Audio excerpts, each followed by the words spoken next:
Ο πλανήτης Ποσειδώνας. Ο Ποσειδώνας ήταν παντελώς άγνωστος στην αρχαιότητα και θα παρέμενε για πολλά χρόνια, γιατί τον μπέρδευαν με τον ουρανό με τον οποίο μοιάζει. Έχουν και οι δύο μεγάλο όγκο και ίδιο χρώμα επιφανείας, το μπλε.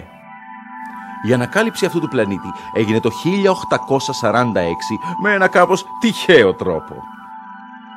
Επί πολλά χρόνια οι παρατηρητές έβλεπαν τον ουρανό να έχει περίεργη πορεία και να βρίσκεται σε διαφορετικά σημεία ταυτόχρονα.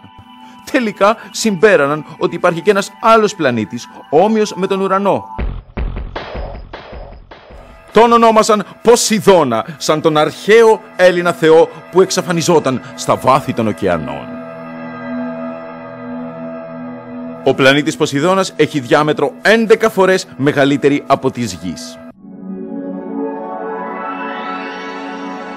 Έχει και ένα μεγάλο δορυφόρο που καθώς περιστρέφεται γύρω του τον πλησιάζει όλο και πιο κοντά. Κάτι που σημαίνει ότι μια μέρα θα συντριφτεί πάνω του.